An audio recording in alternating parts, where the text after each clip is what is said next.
من يهده الله فلا مضل له ومن يضلل فلا هادي له ونشهد أن لا إله إلا الله وحده لا شريك له ونشهد أن محمدا عبده ورسوله يا أيها الذين آمنوا اتقوا الله حق تقاته ولا تموتن إلا وأنتم مسلمون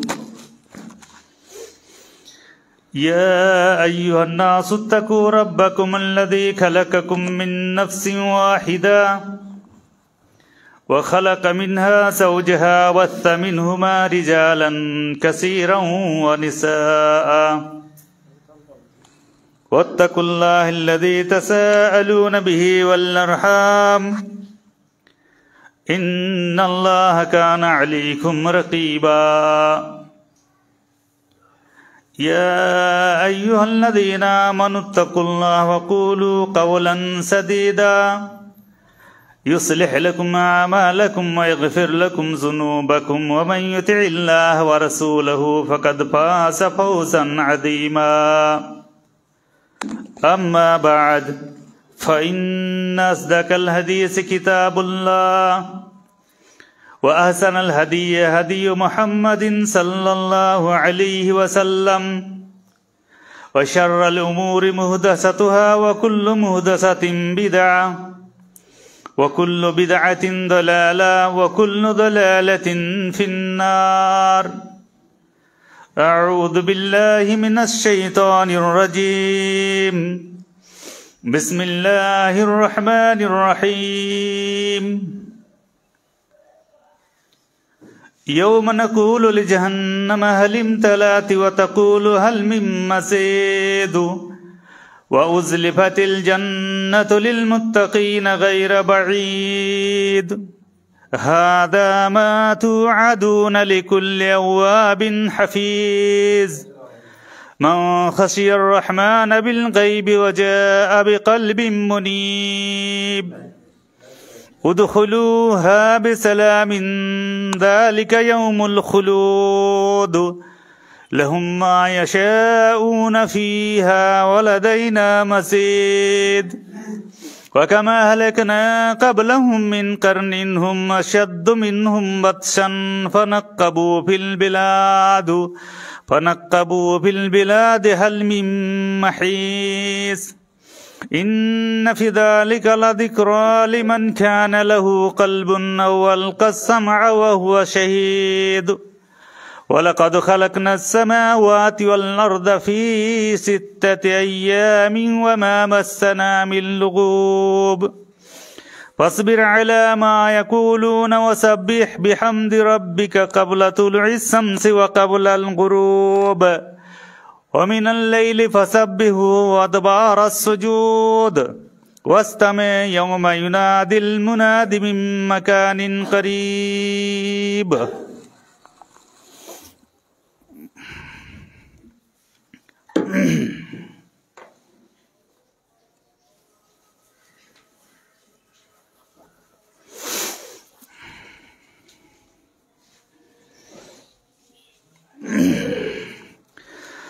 نحمده ونصلي على رسوله الكريم أما بعد فأعوذ بالله من الشيطان الرجيم قال النبي صلى الله عليه وسلم صلوا كما رأيتموني أصلي وقال النبي صلى الله عليه وسلم ما رواه الإمام مسلم في صحيحه ألا أدلكم على ما يمحو الله به الخطايا ويرفع به الدرجات قالوا بلى يا رسول الله قال اسبغوا الوضوء على المكاره وكثرة الخطى إلى المساجد وانتظار الصلاة بعد الصلاة سبحانك لا علم لنا إلا ما علمتنا إنك أنت العليم الحكيم رب اشرح لي صدري ويسر لي أمري واحلل عقدة من لساني يفقهوا قولي রব্বি জিদনি ইলমা। শ্রদ্ধেয় সম্মানিত হাজিরিনে জুমা, হঠাৎ আপনাদের সম্মুখীন খুতবার জুমা নিয়ে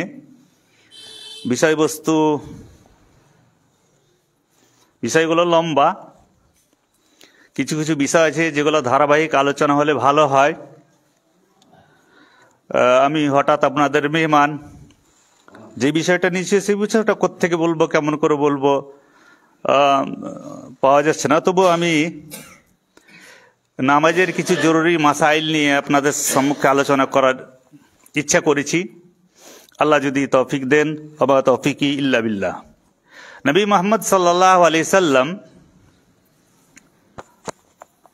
বলছেন, সাল্লু কামা রাআইতুমুনি উসাল্লি। তোমরা সেইভাবে নামাজ পড়ো, সেইভাবে সালাত আদায় করো যেমনভাবে আমাকে করতে দেখছো। তা আমরা তো এখন দেখতে পাই না। আমরা তো সাহাবি নই, আমরা তাবিও নই, তবে তাবিও নই। আমাদের যুগ নবীর যুগ থেকে অনেক দূরে। তাহলে কোত্থেকে আমি নবী মুহাম্মদ সাল্লাল্লাহু আলাইহি সাল্লাম দেখবো আর যেমন করে নামাজ সালাত আদায় করেছেন তেমন ভাবে করব? তো তার জন্য আমাকে হাদিস দেখতে হবে। হাদিসে সেগুলো জিনিসগুলো কেমন করে আছে, নবী মুহাম্মদ সাল্লাল্লাহু আলাইহি সাল্লামের সহিহ হাদিসে সেগুলো বর্ণনা কেমন করে রয়েছে, সেইগুলোকে আমল করার চেষ্টা করতে হবে। আমরা মাযহাবে আহলে হাদিস, মাযহাবটা অত্যন্ত সঠিক কিন্তু আমলগুলো বেঠিক।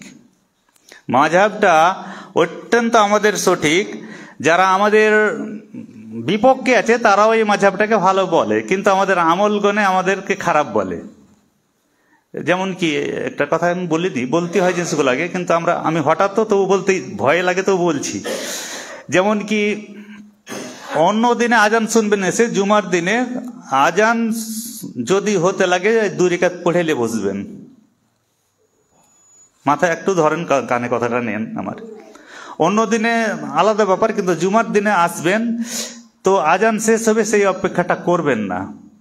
এই হাদিসটা যদি কমসে কম আপনি মনে রাখেন, আমল করেন, তো আমার একটা ভালো হয়, আপনারও ভালো হয়।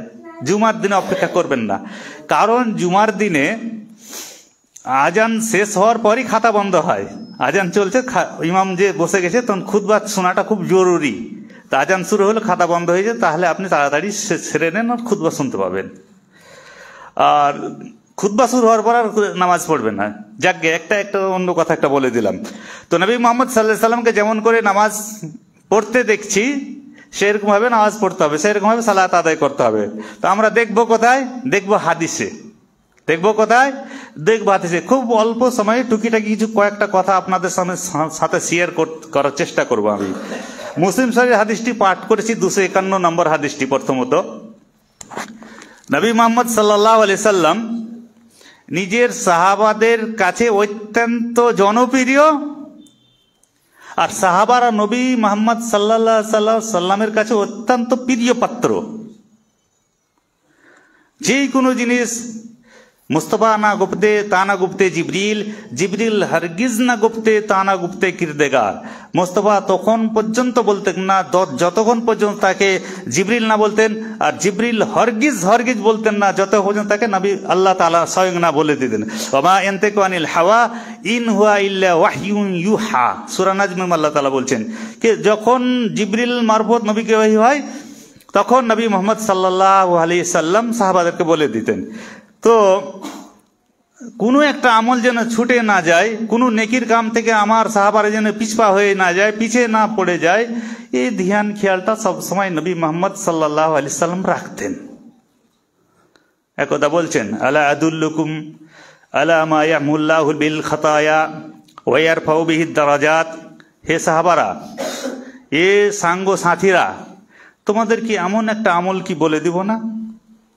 ইয়ারফাউ বিহি দারাজাত, তোমাদের দরজা বুলান্দ হবে, তোমাদের জান্নাতে দরজা তোমাদের বুলান্দ হবে, উঁচা হবে, মর্তবা তোমাদের বেড়ে যাবে। ওয়ারফাউ বিহি দারাজাত ওয়া ইয়ামহুল্লাহু বিল খাতায়া, তোমাদের গুনাহগুলো ক্ষমিয়ে দিবেন আল্লাহ তাআলা, গুনাহ মাফ হয়ে যাবে। কালু বালা ইয়া রাসূলুল্লাহি, তারা পট করে নুফে নিতেন, হ্যাঁ বলুন। আমরা বলবো, বলো মৌলভী সাহেব, মনোভূত হলে মানবো, না তো মানবো না। তোমার হাদিস তোমার কাছে থাকবে, তোমার বক্তব্য তোমার কাছে থাকবে, তোমার খুতবা তোমার কাছে থাকবে, আমি যেমন ছিলাম তেমন থাকবো। কিন্তু নবী মুহাম্মদ সাল্লাল্লাহু আলাইহি সাল্লামের সহচরদের এরকম আমল ছিল না। বলুন আমান্না ওয়া সাদ্দাকনা, এটা কি বলে ঈমান আনা তারপর আমল করা, শোনা আমল করা। খালি শুনলে হবে না, শোনার পরে আমল কতক্ষণ করলেন? যে শুনে সে তো আলিম হয়ে যায়, কিন্তু আলিম ততক্ষণ পর্যন্ত মোকাম্মল হয় না যতক্ষণ পর্যন্ত আমল না করে। একটা হাদিস আমি বললাম, আপনি শুনলেন, আপনি আলিম, কিন্তু আলিম মোকাম্মল কখন হবেন? যখন সেটা আমলে পরিণত করবেন তখন। তো সাহাবারা বলছেন সেরকম তো না, বলুন আল্লাহ রসুল। তো নবী মুহাম্মদ সাল্লাল্লাহু আলাইহি সাল্লাম বলছেন, প্রথমত শুনো, দুইটা হবে দুইটা কাজ করলে। ইয়ামুল্লাহুল বিল খাতায়া, তোমাদের গুনাহকে আল্লাহ তাআলা ক্ষমিয়ে দিবেন। ওয়া ইয়ারফাউ বিহি দারাজাত, আর তোমাদের দরজা বুলন্দ করে দেবেন। প্রথমত কি? ইসবাগুল উযু আলাল মাকারিহ ওয়া কাসরাতুল খুতা ইলাল মাসাজিদ, তোমরা পূর্ণভাবে উজু করবে কষ্টদায়ী অবস্থাতে, অপ্রীতিকর পরিস্থিতিতে। এখনকার আজকার পরিস্থিতি কেমন? যারা উজু করেছেন একটু কথা বলেন তো। ফজরে যারা ট্যাঙ্কির পানিতে উজু করেছেন কেমন ছিল? কষ্টকর ছিল না সুখকর, সুখময় অবস্থা ছিল না কষ্টকর অবস্থা? কথা আমার সাথে বলা যাবে? জি মাশাআল্লাহ। যারা উজু করেছেন, আজকে ফজরে করেছেন, মাগরিবে করেছেন, ইশাতে করেছেন, আবার করবেন, আরো ঠান্ডা পড়বে করবেন, এই অবস্থাতে মোকাম্মাল উজু করা মানে শুধু ঠেকে ঠেকে না, মোকাম্মাল উজু করছেন যারা, যারা করবেন তাদের জন্য নবী মুহাম্মদ সাল্লাল্লাহু আলাইহি সাল্লাম শুভ সংবাদ দিয়েছেন কি? ইয়ামহুল্লাহু বিহিল খাতায়া, আল্লাহ তাআলা গুনাহকে মাফ করে দিবেন। ওয়া ইয়ারফাউ বিহি দারাজাত, আর দরজাতকে বুলন্দ করে দিবেন। ইসবাগুল উযু, ইসবাগুল উযু, উযুকে পূর্ণতা দিতে হবে। উযুকে পূর্ণতা দেওয়ার মানে হলো কি, আলোচনা করা যেতে পারে এই জায়গাতে। রগড়িয়ে ডোলে ডোলে কষিলে কষিলে ধোয়া।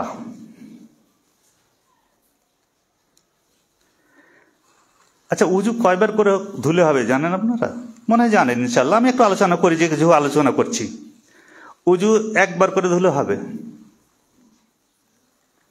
দুইবার করে ধুলে হবে, উজু তিনবার করে ধুলে হবে, কিন্তু তিনবার করে ধোয়াটাই হলো সুন্নত। আবার বলছি, একবার করে যদি ধুয়ে নেন তা উজু হবে, দুইবার করে যখন উজু হবে, তিনবার করে যখন উজু হবে, তিনবার ধোয়াটা হলো সুন্নাত। তিনবার করে ভালো করে ধোয়াটা, তিনের বেশি ধোয়া চলবে না। মৌলভী সাহেব, কাউকে যদি তিনের বেশি ধোয়ার প্রয়োজন হয়, যেমন কি নোংরা লেগে আছে, কাদামাটি লেগে আছে, তাহলে কি করব? জি, আগে সেই নোংরা জিনিসটাকে আগে ধুয়ে ফেলতে হবে, বিসমিল্লাহ বলে শুরু করার আগে। বিসমিল্লাহ বলে শুরু করার আগে ওই নোংরাটাকে ধুয়ে ফেলতে হবে, তারপরে আপনাকে উজু করতে হবে। কিন্তু উজুর থেকে এর থেকে বেশি ধোয়া চলবে না। তো তারপর ধুলেন, ডলে ডলে ধুতে হবে, যেন কোনো জায়গা শুখা না থাকে। যদি শুখা থাকে, শুখা থাকাটা উজুর ক্ষেত্রে আর ফরজ গোসল ক্ষেত্রে, দুই ক্ষেত্রে অত্যন্ত ভয়ানক। আর উজুর ক্ষেত্রে আমি বলি, বিশেষ করে এই জাড়ের মৌসুমে, এটা আমরা খাস্টা মৌসুম বলি না, চামড়াগুলো শুষ্ক থাকে, শুষ্ক মৌসুম। শুষ্ক মৌসুমে আপনাকে খুব ধোকা দিবে উজুতে। বিশেষ আমাদের দেখেন এই জায়গাটাতে ধোকা দিবে, আর এই জায়গাটাতে খুব ধোকা দিবে। যারা প্র্যাকটিক ফিল্ডে নেমে আছেন আমার সাঙ্গ দিবেন, প্র্যাকটিক ফিল্ডে যারা উজু করছেন তারা সাঙ্গ দিবেন আমার সাথে এই ব্যাপারে। খুশকো মৌসুমে আপনার এই জায়গাটা আর এই জায়গাটা খুব ধোকা দিবে, এই জায়গাটা খুব ধ্যান রাখবেন। এত কষ্ট করে নামাজ পড়ে নামাজগুলো আমাদের বেকার না যায়, এত করে কষ্ট নামাজ পড়ে উজু করে যেতে আমাদের এই নামাজগুলা উজুগুলা বেকার না যায়। তো একটু ধ্যান দিতে হবে, এটারই নাম হচ্ছে ইসবাগুল উযু। পূর্ণতা দিতে হবে উজুকে, পরিপূর্ণ উজু করতে হবে, আর ডলে ডলে ভালো করে ধুতে হবে যেন শুখা না থাকে। এই ক্ষেত্রে নবী মুহাম্মদ সাল্লাল্লাহু আলাইহি সাল্লামের বুখারী শরীফের একটি হাদিস আছে যে ওয়াইলুল লিল আকাবে মিনান নার। আকাব বলছে এটাকে, এই জায়গাটার জন্য মানুষ জাহান্নামে যাবে। কেন জাহান্নামে যাবে? ওই জায়গাটা আপনাকে ধোকা দেয়, অর্থাৎ সুখা থেকে যায়। যখন সুখা থেকে যায় উজু হয় না। আমি খুব বড় বড় কথা বলি না আপনাদের, কিন্তু কাজের কথাগুলো বলার চেষ্টা করছি একটু, খুব ছোট ছোট কথা, ভালো করে ধ্যান দিবেন আমার কথাগুলাই। হ্যাঁ, তো এই জায়গাটা যখন সুখা থাকবে তখন আপনার উজু হয় না। আর লা তুকবালু সালাতুন বিগাইরি তাহুরিন, এই উজু ছাড়া, পাকি ছাড়া নামাজ কবুল হয় না। তো নামাজ যখন আপনি কবুল হলো না, আমার হলো না, আমি নামাজ পড়ে যাচ্ছি, তো আমি বেনামাজি হয়ে মারা গেলাম, তা আমি জাহান্নামী হব। ওয়াইলুল লিল আকাবি মিনান নার। হ্যাঁ, তো এটাকে ভালো করে ডলে ডলে ধুতে হবে। ওয়া কাসরাতুল খুতা ইলাল মাসাজিদ, বেশি বেশি করে মসজিদের দিকে যাওয়া। বেশি বেশি করে মসজিদে যাওয়া মানে কি? মসজিদের দিকে হেঁটে যাওয়া তো সব, আর বেশি বেশি করে যে মসজিদে যায় মতলব বেশি বেশি করে নামাজ পড়তে যায় মসজিদের দিকে, বেশি নামাজ পড়ে। এই দুটা কাজ যারা করবে তাদের ইয়ামহুল্লাহুল বিল খাতায়া, এই দুই কাজের জন্য আল্লাহ তাআলা তার গুনাহকে বক্সে দেবেন, নম্বর 1। দ্বিতীয় নম্বর হলো কি, ওয়ারফাউ বিহি দারাজাত, আর তার দরজাতকে আল্লাহ তাআলা বুলন্দ করে দিবেন। উজুর পরের দোয়া, উজু শেষ হলো, উজুর পরের দোয়াগুলো বলতে হবে। আশহাদু আল্লা ইলাহা ইল্লাল্লাহ ওয়াহদাহু লা শারীকা লাহ ওয়া আশহাদু আন্না মুহাম্মাদান আবদুহু ওয়া রাসূলুহু। এই দোয়াটা মুখস্থ আছে? মুখস্থ আছে সবারই? এর পরে বসতে হয় না মসজিদে, ওরকম বসছেন না, ঠিক আছে। তো এই দোয়াটার ফজিলত মুসলিম শরীফের একটি হাদিসে নবী মুহাম্মদ সাল্লাল্লাহু আলাইহি ওয়াসাল্লাম বয়ান করছেন, যারা উজু করলো আর এই দোয়াটা পড়লো তার জন্য 8খানা দরজা জান্নাতের খুলে দেওয়া হবে, উন্মুক্ত করে দেওয়া হবে। তো সে যেই দরজা দিয়ে চাইবে সেই দরজা দিয়ে সে প্রবেশ করবে। 4টিখানি কথা নয়, সুবহানাল্লাহ বলা যেতে পারে। কারণ নামাজ পড়িনি, নামাজ পড়ার আগে আমার জন্য জান্নাতের 8খানি দরজা উন্মুক্ত, খালি উজু করার ফজিলতটা। তারপরে আশহাদু আল্লা ইলাহা ইল্লাল্লাহ পড়লেন, তারপর আল্লাহুম্মা জাআলনি মিনাত তাওয়াবিনা ওয়া জাআলনি মিনাল মুতাতাহিরিন বলতে হবে। তারপরে একটি দোয়া, সুবহানাকাল্লাহুম্মা ওয়া বিহামদিকা আশহাদু আল্লা ইলাহা ইল্লা আনতা আস্তাগফিরুকা ওয়া আতুবু ইলাইক। মনে আছে কারো?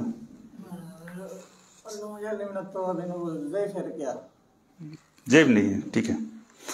তারপরে দোয়াটা হলো কি, সুবহানাকাল্লাহুম্মা ওয়া বিহামদিকা আশহাদু আল্লা ইলাহা ইল্লা আনতা আল কালাম বাদাল খুতবা। তো আশহাদু আল্লা ইলাহা ইল্লা আনতা আস্তাগফিরুকা ওয়া আতুবু ইলাইক, এই দোয়াটা।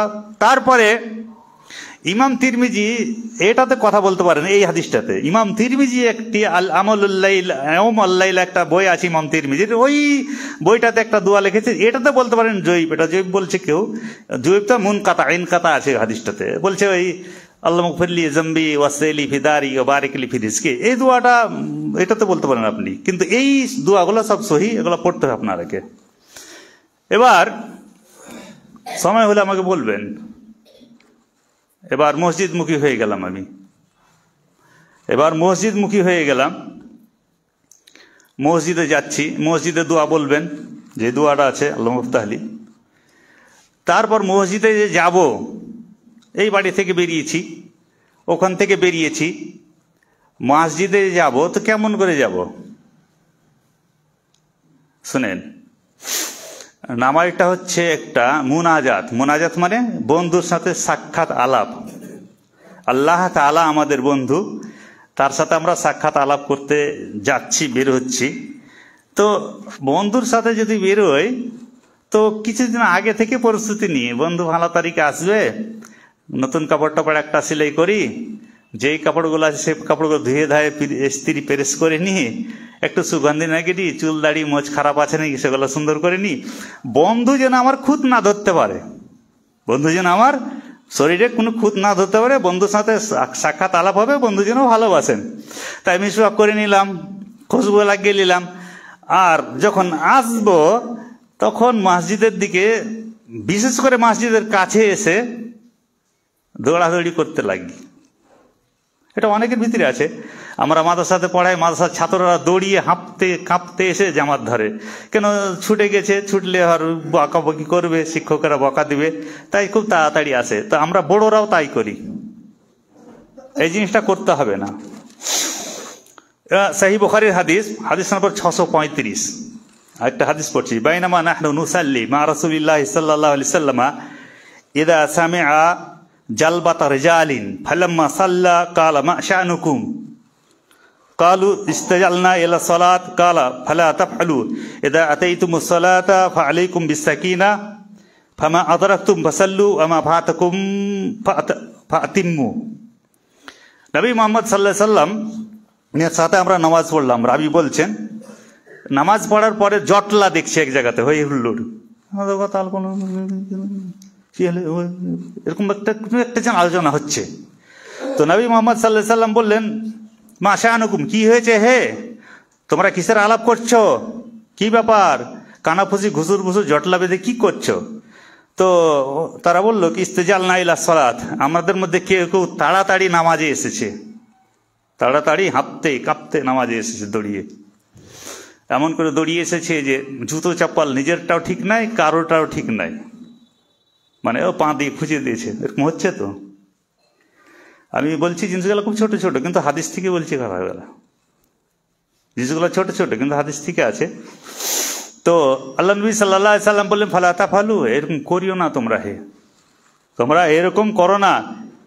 ইদা আতাইতুমুস সালাত ফাআলাইকুমুস সাকিনা, নামাজে যখন আসবা তখন ধীর স্থির আসবা, পা গুনে গুনে আসবা।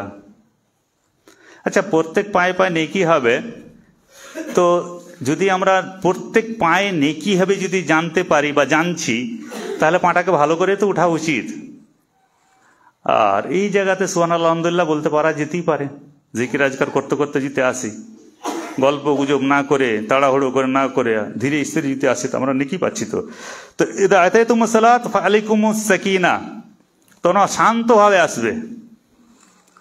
আর ফামা আদরাকতুম ফাসাল্লু ওয়া মা ফাতাকুম ফাতিম্মু, নামাজের যেটুকু তোমরা পাবে সেইটুকু পড়বে, আর যেটুকু ছুটে যাবে ফাতিম্মু, সেগুলোকে পুরো করে পড়ে।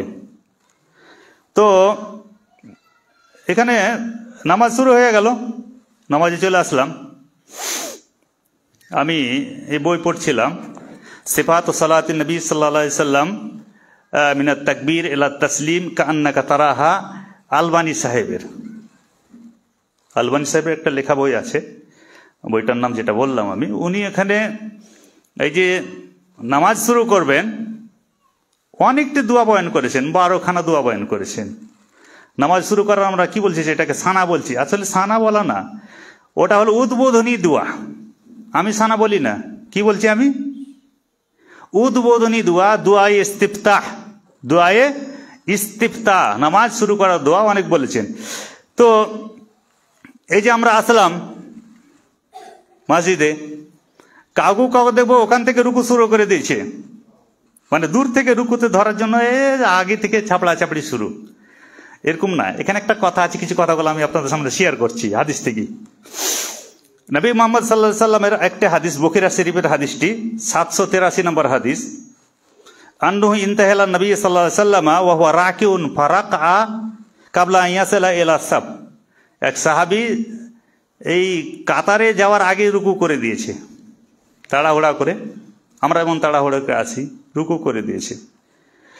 তো ফাযাকার যালিকা লিন-নবী সাল্লাল্লাহু আলাইহি সাল্লাম, নবীর কাছে সেটা বয়ান হলো, ফাকাল যাদাকাল্লাহু হিরসান ওয়ালা তাউদ, আল্লাহ তাআলা তোমার নামাজের যে লালচ, নামাজের উপরে লোভ লালসা, জামাত ধরার লোভ লালসাটা এত বেশি যে তুমি কাতারের আগেই রুকু করে দিয়েছো, আল্লাহ তাআলা তোমার এই লোভ লালসা নামাজের প্রতি আরো যেন বাড়িয়ে দেন, ওয়ালা তাউদ, কিন্তু এরকম তুমি করো না, হে এরকম তুমি করিও না, এরকম তুমি করিও না। এবার এখানে একটা কথা, তাকবীর, আমাকে এখানে শুরুতুস সালাত, ওয়াজিবাতুস সালাত, আরকানুস সালাত বলতে হয়, বলার সময় না, আমি কিছু একটু বলছি, আপনাদের সামনে শেয়ার করছি। তো এই যে তাকবীরে তাহরিমা, তাকবীরে তাহরিমা নামাজের জন্য জরুরি। তাকবীরে তাহরিমা যদি না হয়, তো আমি যেন নামাজ স্টার্ট দিলাম না, নামাজ শুরুই করিনি যেন। আর এই জায়গাখানে অনেক কিছু ভুল করছেন। আরেকটা কথা, এখানে বাইরে থেকে আসছি আমরা, রুকুতে গেলাম, রুকু পেলাম, তো আমার রাকাত হবে না হবে না? সহি মতে রাকাত হয়ে যাবে, শুধু আপনার কিয়ামটা ছুটেছে, তো রাকাতটা হয়ে যাবে, কিন্তু আপনাকে তাকবীরে তাহরিমা বলে রুকুতে সামিল হতে হবে। এই জায়গাখানে 99% ভুল করছি মানুষ, তাকবীরে তাহরিমা ছুটে যাচ্ছে ধরতে। সেটা কেমন করে? আমাকে এসে ইস্তেকবালে কিবলা করতে হবে, যেমন ওই সাহাবিটা দূর থেকে শুরু করে দিয়েছিল। কাতারে আমার দিকে দেখেন একটু, দুটা কথা তো শিখতে পারবেন, যে কাতারে এসে সাফে লাইনে দাঁড়িয়ে দিয়ে আমাকে ইস্তেকবালা কিবলা করে দাঁড়িয়ে গিয়ে আমাকে রাফে ইয়াদান করতে হবে। রাফে ইয়াদান করে আপনার রুকুতে সামিল হতে হবে, আমি রেকাতটা পেয়ে যাব। সহি মত এটাই। রাফে ইয়াদান মানে হাত উত্তোলন, 2 হাত উত্তোলন নামাজের মধ্যে কয় জায়গায় হবে? টোটাল 4 জায়গাতে হবে। একটু শুনুন, একটু ধ্যান দেন, সময় হলে বলবে আমাকে। টোটাল 4 জায়গাতে হাত উত্তোলন হবে, রাফে ইয়াদান হবে। কয় জায়গায়? টোটাল 4 জায়গায়। হাত উত্তোলনের ভুল হচ্ছে, এটা বলছি আমি কেমন করে হচ্ছে। প্রথমত তাকবীরে তাহরিমা মানে নামাজ স্টার্টিং, গুনেন তো, একবার। রুকুতে যাওয়ার সময়, রুকু থেকে ওঠার সময় 3 বার, আর 2 রাকাত নামাজ পড়ে উঠার সময়, 2 রাকাত নামাজ পড়ে উঠার সময়তে রাফে ইয়াদান হবে। তো টোটাল 4 বার হলো। এবার 1 রাকাত নামাজ পড়ছি আমি, একটু শান্ত থাকুন। 1 রাকাত নামাজ পড়ছি আমি, তাহলে হাত উত্তোলন রাফে ইয়াদান কবার হবে? 3 বার মাত্র হবে। মানে স্টার্টের সময় একবার, রুকুতে যাওয়ার সময় একবার, রুকুতে ওঠার সময়, 3 বারের নামাজ শেষ। 2 রাকাত পড়ছি, 2 রাকাত পড়ছি, তাহলে কবার হবে? ওই 3 বারই হয়ে গেল। 1 বারও 3 বার, 2 3 রাকাত পড়ছি, এবার 4 বার হবে। কয় সুন্দর কথা।